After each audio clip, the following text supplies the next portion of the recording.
We'll have a moment of silent meditation and pledge to the flag.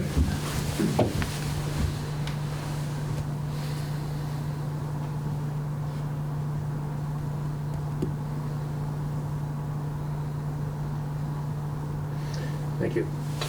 I pledge allegiance to the flag of the United States of America and to the republic for which it stands, one nation, under God, indivisible, with liberty and justice for all.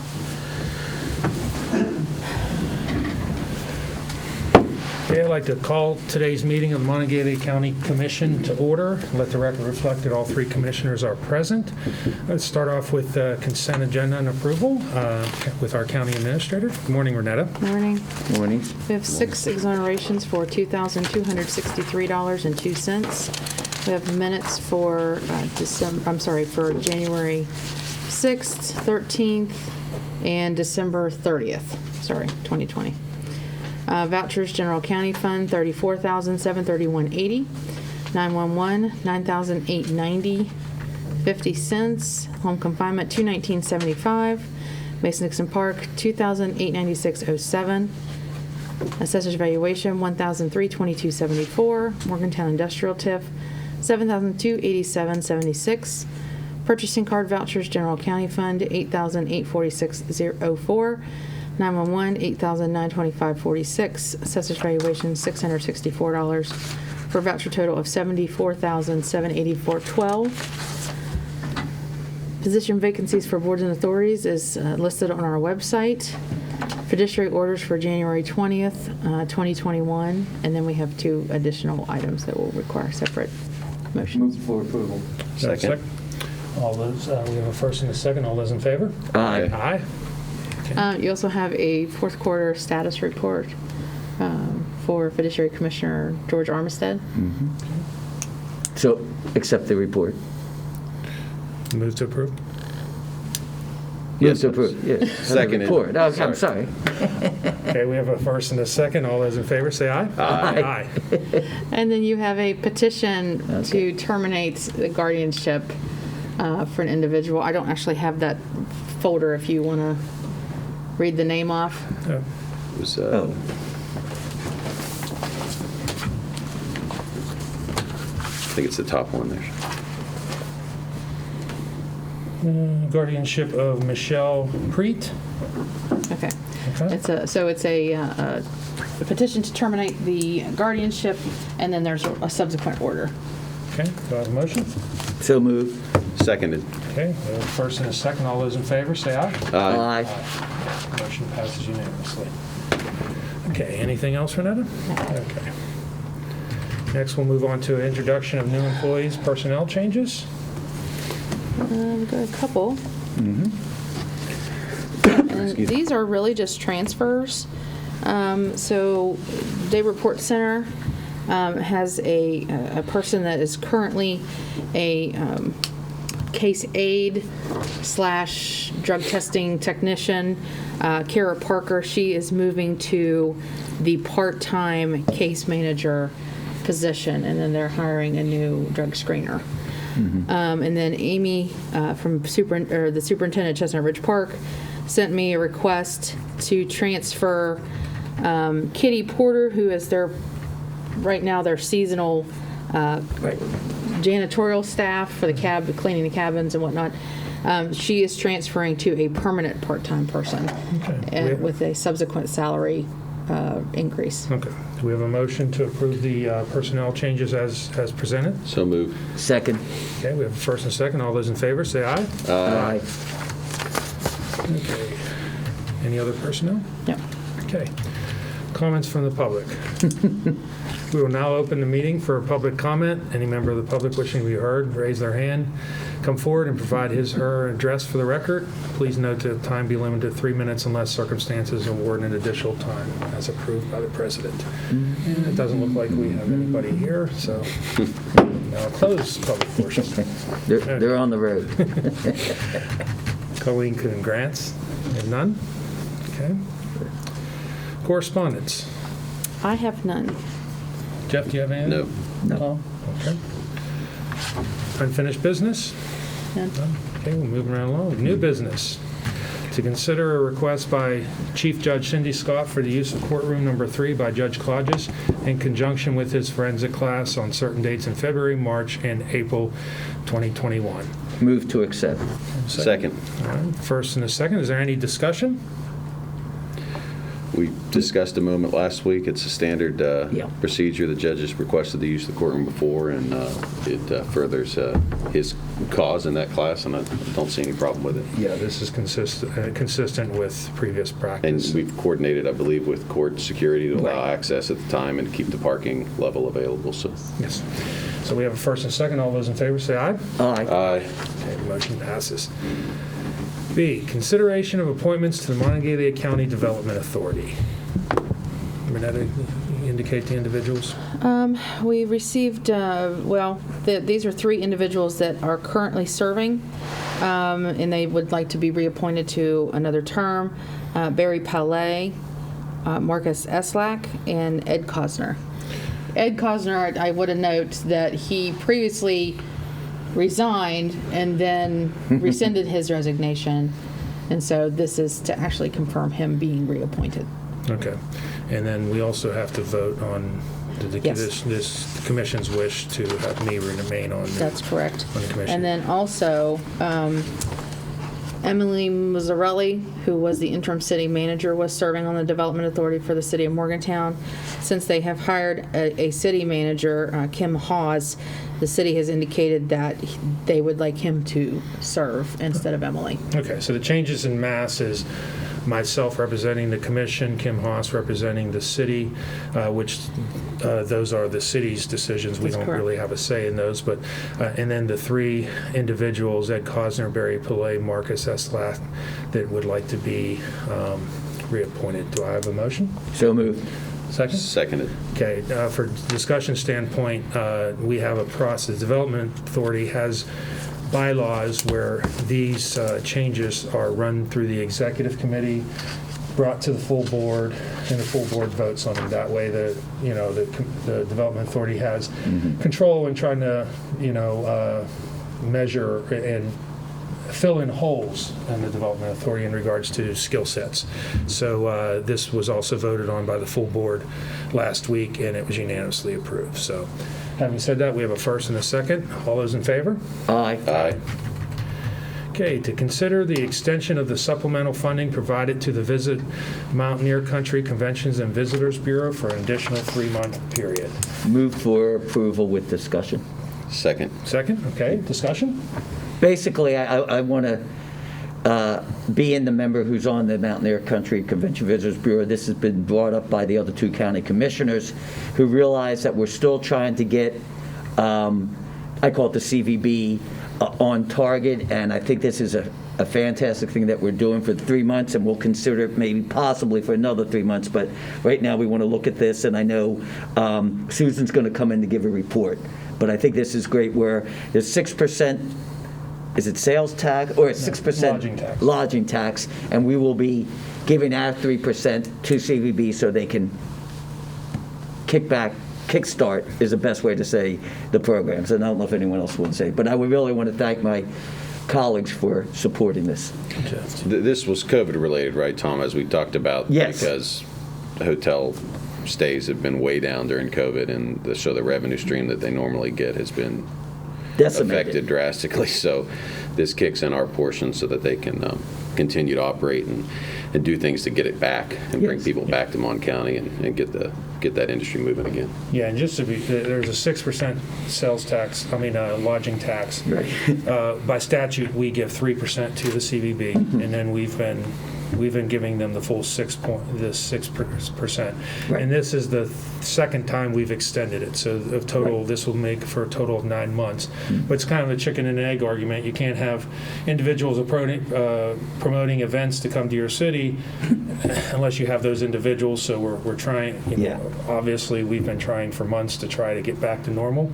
Now with the vaccination out there, we'll probably have a better chance of, by summer, maybe starting to get back to normal. Yes. So I think this is really well spent. So. Okay. So we have a first and a second. All those in favor say aye. Aye. Aye. Okay. Next item is consideration of setting scheduled dates for the 2021 Board of Review and Equalization. Do I have a motion? So moved. Second? Seconded. Okay, any discussion? Okay, that's discussion, or that schedule is made public. We have a first and a second. All those in favor, say aye. Aye. Aye. Would you like me to read the dates? Huh? Would you like me to read the dates? Sure. Yeah. Well, it's public, we Yeah. just passed it, it's public information, so. February fine. 1st will be your opening from 9:15 to 9:30. February 4th, it's, by statute, you have to meet every 3 days. February 4th from 10 a.m. to noon. February 9th from 10 a.m. to noon. February 12th, 10 a.m. to noon. And February 18th, 10 a.m. to noon. And that will be the day you adjourn. We still don't have anything from the state regarding minerals. So we may have to either take one of those dates for minerals, or they may request a different date. So that may change once we hear back from them. Okay, thank you, Renetta. Next item is to consider for approval the granting of a lifetime privileges to the Monongalia County Shooting Range for Robert Doyle in appreciation for his longtime service to the Monongalia County Commission. Do I have a motion? So moved. And a second? Seconded, yes. Okay, any discussion? Renata, would you like to read the letter, please? I can. Mr. Doyle, on behalf of the Monongalia County Commission, I'm writing to inform you that the commissioners have granted, so this will go out pending your approval, have granted your request for lifetime rights to the Monongalia County Shooting Range on Little Indian Creek Road. The commission is greatly appreciative for the hard work and time spent by you and your staff to create the facility that is being used by law enforcement and other agencies from all over the area. For insurance purposes, you will need to sign an assumption of risk form before you may access the shooting range. Also, please check with the Sheriff's Department before using the range so not to disturb any training that may be occurring in that area. Okay. Anything else, guys? Okay, we have a first and a second. All those in favor, say aye. Aye. Aye. Okay, the motion passes unanimously. Okay, consideration of the cost proposal received from Aqua Pools regarding RFP number 2020 MCC M001. This is the RFP for the Camp Muffley pool. Move for approval with discussion. Second. Okay. And if you want to explain. Well, we did for one thing, we opened this last week. Right. And we didn't vote on it because we needed to do a cost reasonableness analysis. So what I had done was I had information regarding 25 other like projects that Aqua had done. That was part of their submittal, and it provided cost information for those projects because they're all public projects, so that information is readily available. And I did a cost per square foot analysis. So looking at, I was able to get that cost per square foot analysis for 24 of those 25 projects because the information was provided. And I came up with an average of about 188.63 per square foot. Mm-hmm. And Aqua's firm fixed price offer was $497,440, and that cost per square foot is $150.69. So based off of that, and also our county facilities director did an analysis of their firm fixed price office, and based on his experience and historical knowledge, he also determined that it was the price was fair and reasonable. So we've made that determination. So the next step would be to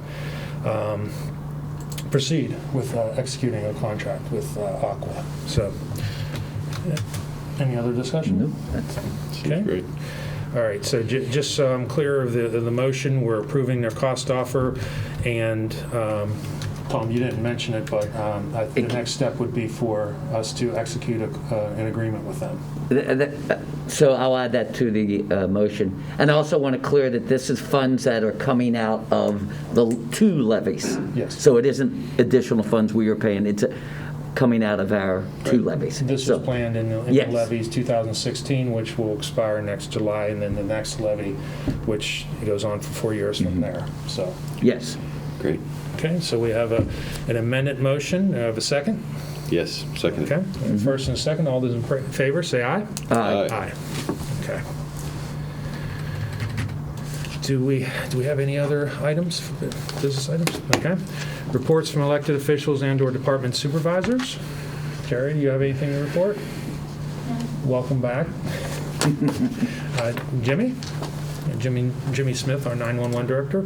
Good morning, Commissioners. Morning. An update on the tower situation in the Western End.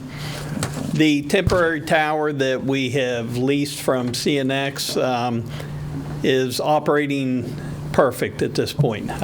We had a few little issues when it first went online with the cradle point that was being used, but those issues have been worked out and it's been working very well at this point. The construction phase is moving on as scheduled. Very little delay with the weather so far. We've been pretty fortunate out in the Western End. So we're still hoping and looking real early spring, maybe late winter, early spring, to having the tower put up and being able to start getting equipment back on the tower at that point. We have reached out to U.S. Cellular to ensure that they still intend on coming back on that tower.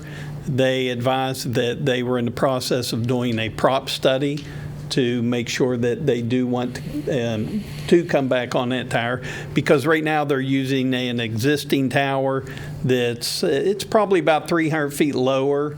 And I know that in that area, some of the U.S. Cellular service has been disrupted a little bit because they are on a shorter tower. But once our tower's back up, at this point, we're pretty confident that they are going to want to come back on, because it will raise them in elevation and be able to give them a little better service out in the Western End. Okay. Thank you. Appreciate Thank you, that. Jimmy. Given today's snow, I'm sure you've been bombarded with calls this morning. Is there particular areas that people need to stay away from? 68 has been really, really bad, Monday and today. Monday, we had about 65 vehicle accidents. As of this morning, we had 17 vehicle accidents and 15 motorist assist. But Mon Boulevard, it was almost a parking lot. I was glad to see that the buses that the university have been using got pulled off, and they were out of the way after a brief moment this morning where some of them got stuck. So all those buses have gotten off the road and out of the way, and hopefully now the city and DOH can get through and get some salt spread around. But good news is this afternoon the sun is supposed to come out, so that will help also. Well, just so the public knows, obviously this morning I was touching base with Jimmy in regards to what the roads were like, but and we've been attempting to reach out to the Department of Highways and the cities, municipalities to find out what the status of the salting is. I think just like everything else, I think they're probably impacted by the pandemic, but we'll continue working. I did see a letter from Emily Mazzarelli to Lee Smith, and it was about the status of vaccination for municipal employees, but in that she had referenced the Monday where they were lacking crew. They simply were lacking crew to get them out based off of whether people either had tested positive or were quarantining. Right. So that it's I ask people to be patient, because this pandemic is affecting everything, and especially days like today. I mean, it really was just a dusting that if they could have got the roads out, got the trucks out, they had been fine. But just like everything else, it's affected by the pandemic. So. And one good note, the health department is giving second doses today. They did not shut down with the snow. They are continuing giving second doses for those first responders that are scheduled today to get their second dose. All right. Thank you, Jimmy. Okay. And anybody else? Okay. We'll go ahead and reports from county commissioners. Tom? Sure. First, I want to do a shout out to Ben Conley, who I know he's watching. It isn't the same with him not sitting here in the front, and he tried to make it here, but wasn't able to get off his road. So Ben, we're glad that you're safe. Second, on the 16th, this Saturday, we had 2 food giveaway programs.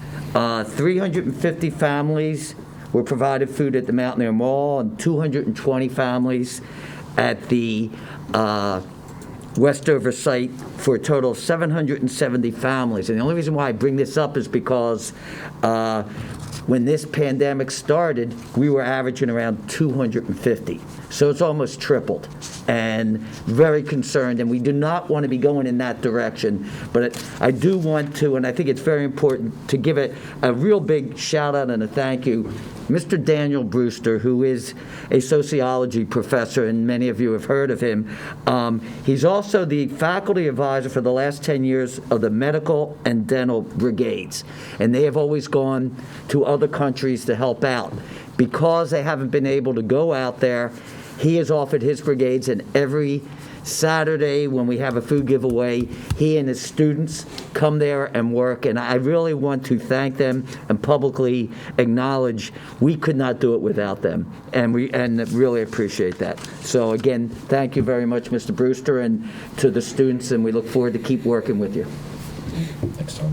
Jeff? Just a quick word of appreciation to Dr. Smith and the health department. I know they've been working hand over fist to try to get these vaccinations in people's arms with limited doses being provided, less than they had anticipated from the state. And from what I understand, the few constituents I've had call them have all gotten calls back and have gotten put on wait lists. And so they're responsive. They're doing the best they can. And they're really going over and above trying to get this administered in very difficult circumstances and unknowing circumstances. But from what I'm hearing, they're just doing a great job. So just a word of appreciation for that. Is that it? In regards to Dr. Smith, I just texted back and forth with him this morning. I was texting the Smith brothers, Lee and Jimmy. I've asked him to come in next week, so it's up to you guys whether you want to just be in a regular meeting for an update or whether you want to have a work session. But we're getting a lot of questions about the plan and where people stack up. Like I got a call from Steve Nelson from Longview yesterday, and he's like, Right. Utilities workers fall in X. Who do I give the names to? So we're getting a lot of those questions. I'd like to do it at a regular meeting only because it's filmed, Yeah. and then people can hear it. Well, just Yeah. all of our meetings are filmed. Well, I mean, That one's filmed live. live streamed. Yes. How about that? Live Yes. stream, sorry. So he was just waiting for me to tell him which, so we'll put him on the agenda for next week. But he can give an update on numbers. He can give an update on the plan. We can ask questions. So I think it'd be a good opportunity to catch up. If I could just add, if people now hearing this and seeing this, and Ben, if you could do that, people can send us questions so we could send it to him ahead of time, because there may be questions that, we are not thinking of. So if that's okay. Yeah, there's things that Yeah. we haven't experienced yet. Like this is kind of like in the March and April timeframe when we were doing policy. What happens if X happens? Well, now you've got a whole new dynamic. Yeah. If you got people vaccinated, what happens if X happens? And we really need to revisit some of those. We had talked about revisiting some of those things. So those are good questions. If I'm vaccinated, people are asking, if I'm vaccinated, what risk do I have to infect somebody else? If I come in contact with someone that's positive, do I still have to do X, Y, and Z? And we need to discuss those things. So. I think it's a great idea. Okay, so we'll have that. Now, my regular schedule since last meeting, Thursday I had the JUMA meeting in the morning. That's a Joint Use Management Agreement group that manages the Aquatic Center. Red Team, Runway Extension Development Team meeting, and then the Development Authority meeting on Friday. We had staff reports, Broadband Initiative, and then we had the reception for Bobby Doyle. It was socially distanced. This week, of course, Monday was Martin Luther King Day. Yesterday, I had breakfast with my monthly breakfast with Joe Statler, Ron Lytle, and Frank Devano. And then I was honored to be invited to attend J.B. McCuskey's swearing-in ceremony. And I really look forward to working with, I consider my friend J.B. McCuskey, Jeff Waywright, his chief of staff, and all of his phenomenal staff in continuing to make Mon County transparent, accountable, and accessible. So I really look forward to the next 4 years with JB at the helm of the auditor's office. And I hope he's always hinted towards further aspirations. So we'll see if yesterday was really the kickoff for his 2024 governor's run. So we'll see. We'd be remiss if we didn't mention today's inauguration day Yes. in Washington. And just like JB said yesterday, we really need to lower the temperature. I know we don't really feel politics at this level. We manage the county based off of what's best, and politics doesn't flow into us. But at the national level and even at the state level, it's flowing into relationships, and it's really, really the temperature's pretty high in this country right now. We all just need to do our part to just try to lower that temperature and try to just work with each other. No side is 100% right, and we just need to acknowledge that and try to work forward. I found this interesting meme that somebody had sent me, and this kind of sums the whole thing up. In mere days, we have gone from a shirtless dude wearing a buffalo horns, breaching the inner sanctum of government, to shutting down and barricading most of D.C., enforced by 25,000 soldiers. From comical incompetence to sweeping authoritarian overkill, government in a nutshell. That's really what it's been in the last 2 weeks. Yeah. Is just, so hopefully we had all waited for 2021 to be something different from 2020. So far it's become 2020 on steroids, but hopefully it's just really... I call it 2020.20. Yeah. Still haven't gotten to 2021 yet. And even in regards to COVID, Monday, I believe, was the anniversary of the first case here in the United States. Whoa. And look at what's happened in the past year. So really, if we can continue to do our 3 W's, wear your mask, watch your distance, and wash your hands. We're still going to need to do this from some time, but Yes. we can see light at the end of the tunnel. It's just sometimes it's just, as they say, it's darkest before the dawn. That's all I have. You guys have anything else? Nope. A motion to adjourn? Move to adjourn? Second. Okay, so moved.